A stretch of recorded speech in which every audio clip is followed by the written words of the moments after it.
Assalamu alaikum. My name is Sabah Maqsood and I am currently doing mechatronics engineering from AU University Islamabad.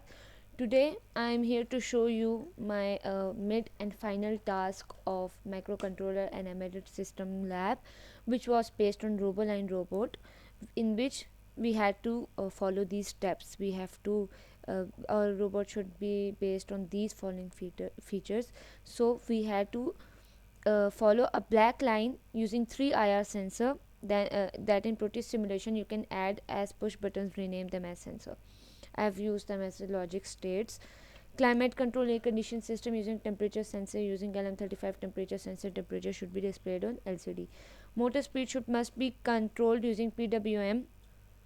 So we have to add DC motors with edge bridge and we can control it their speed through that, and then we have to connect LED in series with them. And robot should have a hurdle detection system. We can either connect a potentiometer or ultrasonic sensor. So these were our features which we had to add in our RoboLine. So and sensor motor driving system should be connected to one microcontroller and LCD displaying system. So I have made them in the form of SPI serial peripheral interface. So as in previous video of 1 hour, I already explained my whole code, which was based on master and slave. So this was my whole code for master and this was my whole code for slaves, as slave was connected to the LCD and it was working, and its working was to display things on LCD. So I had to display a time on the LCD. I have displayed if it faces a holder, then it would display holder on the LCD screen. So in master code I have sent different data to slave by using SPI communication. So first of all मैंने different functions define किए हुए थे. उसके बाद मैंने ये function define किया हुआ था. मैंने इसके बाद main function I have explain everything in detail in my last video. Whole code was explain in my last video in detail. So I am making this video just for my simulation. So basically, first of all, I am going to show you my steps on which I am working already. So these were my steps which I was working on in my report. So as you can see, I've already made my half of the report. Table of figures, acronyms, I have defined different words which I have used in here. I have entered introduction, problem statement, problem specification, applications of the project, background theory, technology, SPI communication, and I have defined each and every feature I have added in my RoboLine. I have defined advantages, non-advantages of my RoboLine. So basically here I am here to show you my working of the circuit. Project works in the following way. The controller gets the logic input from the 3 IR sensor logic states. I have given them logic states and I have already defined the working of the logic states in my master code कि अगर हमारे पास ये वाली logics आ जाती हैं 111 100 001 तो उसको किस डायरेक्शन में मूव करना चाहिए. तो इफ़ हमारे पास लॉजिक आती है 010 तो it should move in forward direction. That means both motors are on. If 001 logic आती है then we have to turn left. Right motor जो है इस वक्त हमारे बंद हो जाती है. For 100 we have to turn right और उस वक्त हमारी लेफ्ट मोटर बंद हो जाती है. And similarly for 111 we have to reverse. That means कोई हर्डल आ गया या कुछ, एंड अगर इनमें से कोई लॉजिक नहीं होती तो वो हमारे पास मोटर्स बंद कर देता है. सो सेम वर्किंग मैंने इधर लिखी है.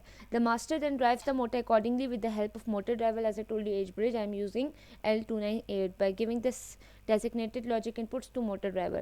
The temperature holder sensor continuously being monitored by master and keeps reading their values through ADC.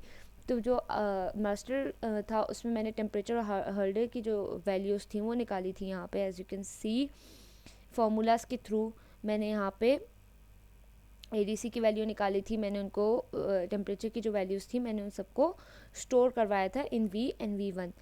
So basically हम इधर वो लिखा हुआ है मैंने.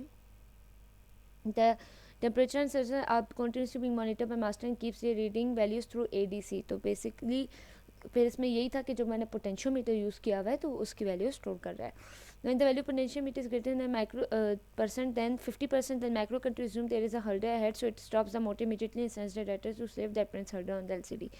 So if potentiometer is more than 50%, तो वो जैसे मैंने आपको बताया उसकी वर्किंग इस तरह है कि मैंने उसको 512 पे सेट कर दिया, जो उसकी बिट रेजोल्यूशन होती है.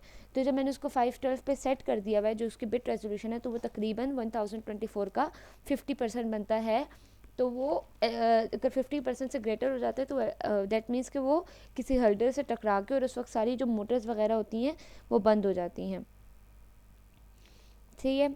इसके अलावा when the value of potentiometer is below 50%, then micro control assume there is no holder ahead and operates its normal condition and temperature, set temperature to the slave data that prints current temperature on the LCD. so basically वही चीज़ है कि अगर 50% से less हो जाता है तो वो हमारे पास जो टेम्परेचर हमारे LM35 से आ रही होती है उसको डिस्प्ले करा देते हैं in the form of LCD, उसको ADC के थ्रू convert करके. When the holder comes and then it is removed, the motors don't start abruptly, their speed increases slowly and rotates according to the condition which was getting from IR sensors. So हमारे पास यही चीज़ simulation में भी हो रही है कि if जैसे ही 50% से होता है वो घटता है तो वो मोटर एकदम से स्टार्ट नहीं हो जाती. मैंने यहाँ पे उसको 10% का इंक्रीमेंट दिया था कि 10 की इंक्रीमेंट से होता रहे यहाँ पे. और if it exceeds more than 150 तो वो 150 ही डिस्प्ले करवाए, यानी कि वो 150 से एक्सीड ना होता रहे, तो वो 10 इंक्रीमेंट करता रहे until it reaches 150. The yellow LED shows the speed of the motor bye it's brightness. तो वो इतना सिमुलेशन में क्लियरली शो नहीं हो पाता है. That is more clear and obvious in hardware form. Where I have also connected LED in series जिस तरह हमें रिक्वायरमेंट थी उसकी. So this was basically my working. Now I am going to show you my flow chart of my the flow chart of my code. So this is my master flow chart. So let's start. It is starting from start, reading temperature from ADC channel 5. As I told you in code, it is reading channel from ADC 5. Where is it? ADC 5.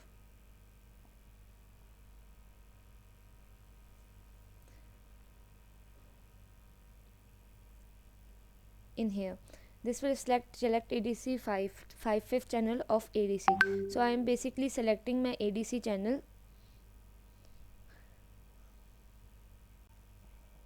So हम लोग थे इस पे ADC channel 5 से वो read करता है. Then read holder sensor data from ADC channel 4. यहाँ पे जैसे कि मैंने एक्सप्लेन किया था कि वो ADC चैनल 4 पे उसको कर रहा है एडमक्स के through. If holder sensor value is greater than or equal to 512 or less than 1023, तो जिस तरह मैंने बताया था कि 1024 का तकरीबन हाफ 512 बनता है, तो मैंने क्या किया था कि जो बिट रेजोल्यूशन थी उसको 512 पे सेट करके, यानी कि 50% ऑफ पोटेंशियोमीटर पे सेट कर दिया था. तो अगर उसकी वैल्यू मोर देन 512 हो जाती है, यानी कि मोर देन 50% हो जाती है, तो वहाँ पे वो 1 डाटा सेंड कर देता है, जो कि मैंने कोड में भी बताया था, विच मीन्स कि वो 1 डाटा सेंड करके हेडर बना देता है, जो कि मैंने आपको स्लेव में एक्सप्लेन किया था यहाँ पे थोड़ा कि डाटा 1. तो इस चीज़ को हम लोगों ने मास्टर में भी किया था कि वो जो है डाटा 1 हो जाता है यहाँ पे. Then if not, if it is less than, तो हमारे पास PWM इंक्रीज़ हो जाता है, जो मैंने आपको कहा था कि वो फिर टेम्परेचर डिस्प्ले करता है और PWM हमारे पास इंक्रीमेंट होता रहता है 10 से. अगर हमारे पास PWM वैल्यू ग्रेटर देन भी 150 हो जाती है, तो भी हमारे पास, हम लोगों ने उसको असाइन किया हुआ है कि भाई हमारे पास 150 ही रहेगा वो. As you can see in here कि यहाँ पे जब वो मैंने लूप लगाया था 10 वाला, तो यहाँ पे मैंने उसको PWM 150 दे दिए थे व्हेन इफ इट इंक्रीजेस. तो same PWM value to OCR0A register store temperature value in data variable. मैंने एक ही रजिस्टर चूज़ किया क्योंकि ज़रूरत नहीं थी दूसरे रजिस्टर की. फिर इसी को मैंने इधर कंटिन्यू किया है कि send the store data in data variable by assigning it to SPDR register and wait for the completion of transmission. मैंने जैसे कि बताया था कि जो डाटा मैं भिजवा रही थी टेम्परेचर का, वो मैं SPDR में स्टोर करी थी, SPDR रजिस्टर में मैं स्टोर करी थी. तो वो लूप हमारा तब तक चलता है जब तक हमारी कंप्लीट ट्रांसमिशन नहीं हो जाती. फिर उसके बाद जो एंड में हम लोगों ने कंडीशंस लगाई थी, जो मैंने लगाई थी कंडीशन और समझाई थी, तो वो बेसिकली मैंने यहाँ पे वही दी हुई है कि if forward sensor is high तो वो फॉरवर्ड मूव करता है. और इसके बाद इफ़ नो देन वो लेफ़्ट सेंसर अगर हाई है तो वो राइट मोटर ऑन हो जाएगी और वो लेफ़्ट की तरफ मूव, लेफ़्ट मोटर जो है ऑफ हो जाएगी और वो लेफ़्ट की तरफ मूव करेगा। If right sensor is high, तो अगर राइट सेंसर हाई होता है तो वो राइट की तरफ मूव करने के लिए अपनी राइट वाली मोटर ऑफ कर देगा और लेफ्ट वाली ऑन रखेगा। If all sensors is high then turn both motors on to reverse, मतलब कि कोई अगर आ जाता है सामने, कोई होल्डर आ जाता है या कुछ, तो वो रिवर्स हो जाता है। तो अगर इसके अलावा कोई कंडीशन आती है तो वो सारे मोटर्स को ऑफ कर देता है, ये कंडीशन उसके लिए, और ये फिर मेरा कोड एंड हो जाता है। तो ये बेसिकली मेरा मास्टर का कोड था। इसके बाद अब अगर हम बात करें सेफ की कोड की, तो वो इतना छोटा सा कोड था and it was just based on कि एलसीडी के ऊपर हमने क्या डिस्प्ले करवाना है टेम्परेचर और होल्डर के लिए, जो कि which was entirely based on potentiometer. So start read holder sensor data from ADC channel 4, as I told you before कि चैनल 4 के थ्रू हम लोग होल्डर सेंसर डाटा ले रहे हैं। Data received is 1, that is potentiometer is more than 50%, तो वो क्या करेगा कि हमें होल्डर प्रिंट करके देगा और वो बेसिकली इसके बाद एंड हो जाता है। और डाटा रिसीव्ड इज़ 1, तो वो प्रिंट टेम्परेचर मैसेज करके एलसीडी के बाद वो जो है टेम्परेचर को प्रिंट कर देता है एलसीडी के ऊपर, अगर वो 1 रिसीव नहीं कर रहा है, यानी कि लेस देन 50% है। No I am going to explain my block diagram to you कि बेसिकली हमारे पास एटमेगा मास्टर जो था वो एंटायरली हमसे सारी इनपुट्स ले रहा था, उनकी कैलकुलेशंस कर रहा था और फिर वो स्लेव में भेज रहा था और उसको एलसीडी पे डिस्प्ले करवा रहा था। तो entirely purpose of slave was to display data on LCD display, और मास्टर का एंटायरली था कि हम लोग पीडीएम भी कंट्रोल करें, हम लोग टेम्परेचर के भी दें। तो basically IR sensor, holder sensor and temperature sensor were all connected to ATmega master, और उनको मोटर ड्राइवर से कनेक्ट किया हुआ था, जिसके थ्रू हम लोग लेफ्ट मोटर राइट मोटर की पीडीएम मेजर कर रहे थे। So this was the block diagram for our code. तो इसके ऊपर मैं अभी आधी सिमुलेशन जो थी हम लोगों ने यूनिवर्सिटी में की हुई थी, and I have already modified that circuit. जो basically I have made, this is my right motor, this is my left motor, this is my H bridge, जिसकी वैल्यू मैंने आपको वर्ड में बता दी थी कि ये कौन सा है हमारे पास एज ब्रिज यहाँ पे यूज़ हुआ है, विच इज़ L298।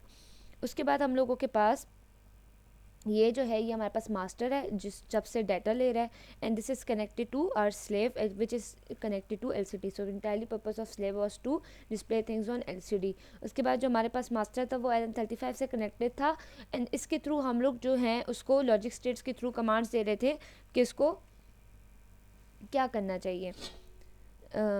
तो ये बेसिकली मेरा इंटायरली इस पर था बेस्ड, और ये मेरा पोटेंशियोमीटर था कि 50% से लेस और 50% पे ग्रेटर पे वो क्या वैल्यू शो करवाता है। तो as you can see the working of my project, अगर मैं आपको दिखाऊं इसकी वर्किंग, तो पहले मैं इसकी पिन्स वगैरह आपको समझा दूं कि हम लोगों ने मैंने इसमें क्या किया था कि जो हमारे पास ये जो कनेक्शंस थे, जो लॉजिक स्टेट्स मैंने इनको देनी थी, तो मैंने इनको कनेक्ट किया था PD7, PD5 एंड PD3 के साथ, जो कि मैंने कोड में भी एक्सप्लेन किया था कि जो मेरी लॉजिक स्टेट्स हैं वो PD7, PD5 और PD4 को मैंने एज सच अपना आउटपुट बनाया था। And for each driver which were are input PD1, PD2, PD3 and PD6। तो PD1, PD2, PD3 and PD6, तो ये हमारे पास यहाँ पे हम लोगों ने इनको एज ब्रिज के लिए बता दिया। तो यहाँ पे मैंने आपको एक्सप्लेन भी कर दिया था कि input 3, input 4 PD3 and PD2 है, जो यहाँ पे भी एक्सप्लेन हुआ है कि इनपुट 2 जो है वो PD3 है एंड इनपुट 4 जो है वो PD2 है हमारे पास। तो इस तरह हमारे पास ये एज ब्रिज की सर्किट बने हुआ है। इसके बाद जो राइट मोटर है वो हमारे पास जो एज ब्रिज का आउटपुट टर्मिनल्स हैं उनसे कनेक्टेड है। जो फर्स्ट 2 टर्मिनल्स हैं वो राइट मोटर के साथ कनेक्टेड है, जो लेफ्ट टर्मिनल्स हैं वो इधर इसके बाकी 2 आउटपुट टर्मिनल्स के साथ कनेक्टेड हैं। जो इनेबल आ रहा है they are just for the entirely purpose of क्या कहते हैं PWM। तो ये इनेबल के थ्रू हम लोग PDM कंट्रोल कर रहे हैं और इनपुट के थ्रू हम लोग उसको लॉजिक स्टेट दे रहे हैं जो हम यहाँ पे चेंज करेंगे।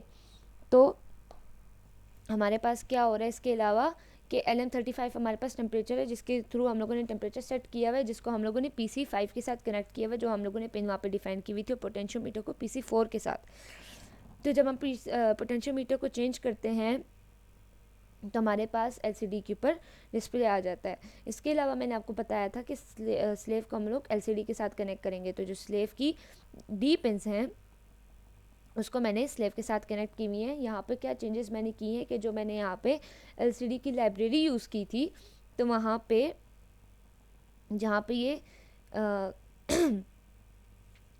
कंट्रोल बस डायरेक्शन यूज़ किया था मैंने,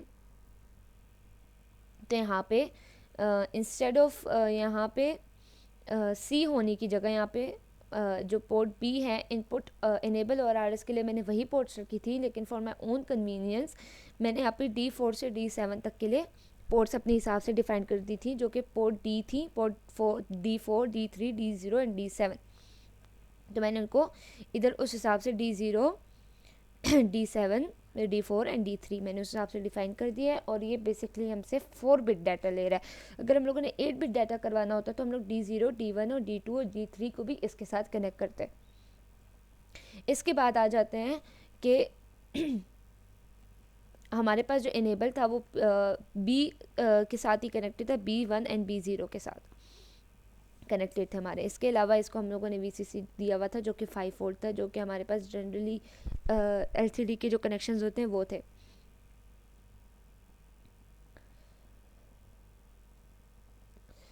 सो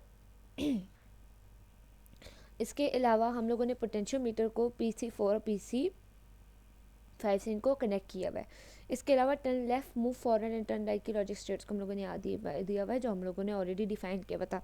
सेकेंड थिंग जो हमारे पास लैब एग्जाम का लास्ट पॉइंट था, सॉरी थर्ड पॉइंट था कि LED भी कनेक्ट होना चाहिए in series with motors whose brightness will indicate the motor speed.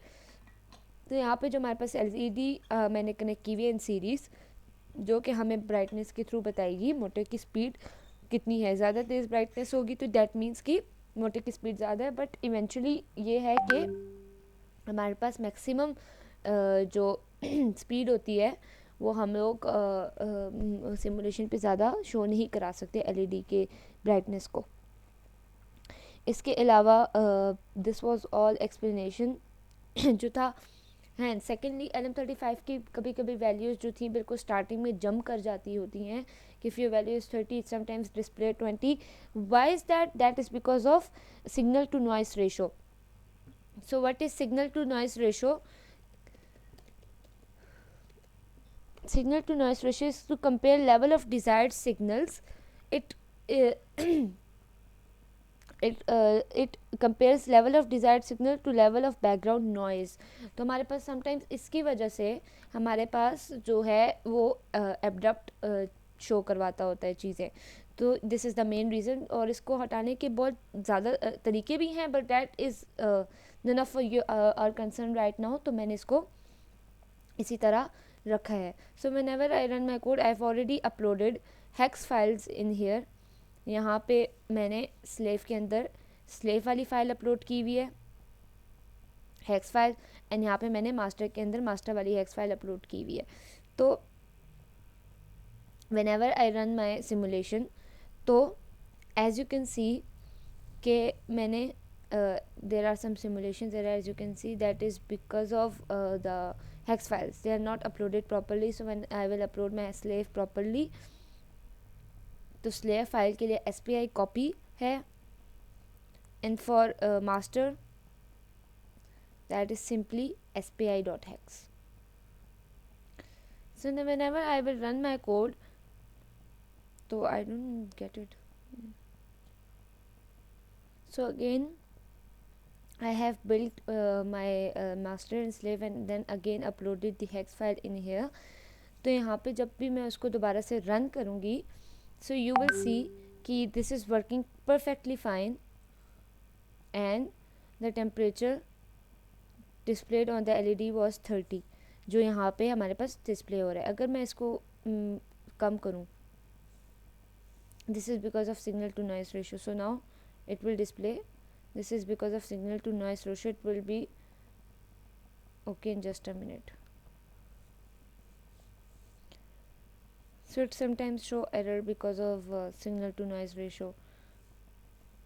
Yes, that's why it is showing proper value right now.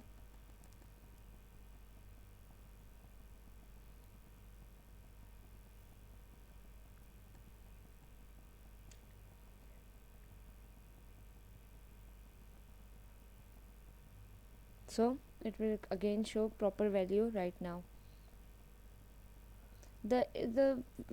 This is because के वो abrupt changes इसलिए show कर रहा है because of signal to noise ratio, as I told you before, but it's working completely fine. It will now show 35 degree in here. Okay, so now coming towards is here, कि मैंने आपको बताया था कि जब हमारे पास 0 0 होगा दैट मीन्स कि वो कंडीशन कोई है ही नहीं, तो हमारी मोटर कोई ऑन होगी ही नहीं. लेकिन when ever I change my condition, for example मैं उसकी कंडीशन कर देती हूँ कि टर्न लेफ्ट ले वो, तो it will start its right motor, वो राइट मोटर को अपनी स्टार्ट कर देगा after some time because of the delay I have put it here. तो और लेफ्ट मोटर को वो इसी तरह नहीं स्टार्ट करेगा. सो motor will start in a while. So as you can see in here, my Proteus is working perfectly fine. Actually it had some problem. I had some problem in uploading hex file, so I have resolved that problem in here, so that is completely showing proper value. So going towards 31 degree, it will now display 31 degree in LCD after 2 or 3 seconds. See, as it is showing 31 degree after few or 3 seconds delay. Now as you can see that I have given it 0 1 0 logic. So now as you can see that I had given it this logic state 0 1 0. So let's check in my master code that for what we have used this logic. So 0 1 0 0 1 0, yes. So on 0 1 0 it should move forward, that is के both motors should be on. So as you can see in here कि both motors are on and they both are working. और LED की blinking या brightness के through हम अंदाज़ा लगा सकते हैं कि at which speed they are working. और 31 टेम्परेचर भी ये बता रहा है कि टेम्परेचर के साथ साथ भी उसकी क्या वर्किंग है. अगर मैं यहाँ पे इसको कर देती हूँ 1 1 0, for that there is 1 1 0 logic है. So as you can see 1 1 0 is logic for किसी के लिए नहीं, तो 1 1 0 जो है वो उस पर कोई भी मोटर हमारे पास इधर काम नहीं करेगी. But for 1 1 1 as you can see कि मैंने यहाँ पे लॉजिक दी हुई थी 1 1 1 पे इट शुड रिमूव रिवर्स. तो पहले जब वो इस डायरेक्शन मूव करते थे, now they will move in this direction, they will move in anti-clockwise direction. They were first moving in clockwise direction. You can see they are moving now in anti-clockwise direction. So now when I give them 0 0 1, तो 0 0 1 हम लोग करते थे 0 0 1 was for turn left, तो सिर्फ right motor on होगी हमारे पास. So you will see कि हमारे पास जो है 0 0 1 पे सिर्फ राइट मोटर ऑन होगी और लेफ्ट मोटर ऑन नहीं होगी. It will be on in just a while. See the motor has started moving. Right motor left motor पे हमारे पास मूव नहीं करेगा, तो डैट मीन्स कि अगर राइट मोटर ऑन हो रही है तो वो हमारे पास क्या करेगा कि तरफ मूव करेगा. मैंने इधर नेमिंग थोड़ी सी गलत कर दी थी. सो टर्न लेफ़्ट के लिए वो बेसिकली राइट मोटर को मूव कर रहा है. सो सिर्फ अगर हम लोग राइट को उसके देते हैं कि वो सिर्फ राइट की तरफ मूव करे, एंड तो वो उसमें क्या करेगा कि हमारे पास लेफ़्ट मोटर जो है उसको ऑन कर देगा. For this to turn right it will start moving its left motor, तो लेफ्ट मोटर हमारे पास स्टार्ट करेगा. सो आई गेस कि all of the logic states are defined already. जो भी लॉजिक्स बनती थी हम लोग ऑलरेडी डिफाइन कर चुके हैं. Okay, now for second thing for temperature. हम लोग यहाँ पे जब भी टेम्परेचर चेंज करते हैं तो same temperature will be displayed on LCD after some time. For example अगर मैं यहाँ पे टेम्परेचर देती हूँ 34 डिग्री का, 6 डिग्री का, तो यहाँ पे वो 2 जंप्स के बाद ड्यू टू नॉइस रेशो की वजह से, सिग्नल टू नॉइस रेशो की वजह से वो थोड़ा टाइम डिले देता है और 36 पे वो दोबारा स्टार्ट हो जाता है. तो ये तब का था जब 50% पे हमारे पास 50% से ग्रेटर होता है तो वो टेम्परेचर शो करता है. बट फॉर हर्डर अगर हम लोगों ने पोटेंशियोमीटर पे 50% से लेस कर दी value, for example 51% is showing temperature, but जैसे ही वो 49 पे जाएगा then it will display harder after 1 second time. As you can see it is displaying holder.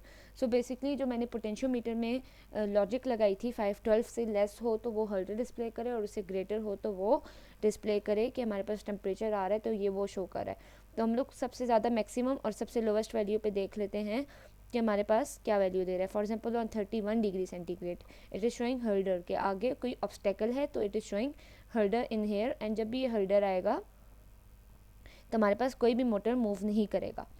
तो लेकिन जब हम लोग इसको करेंगे यू विल सी कि हमारे पास मोटर जो है स्लाइटली आराम से मूव करना शुरू हो जाएंगी।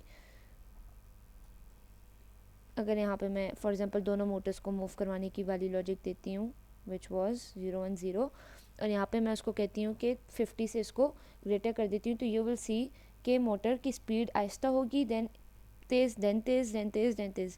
तो मैं इसको जैसे ही 50 से ऊपर करूँगी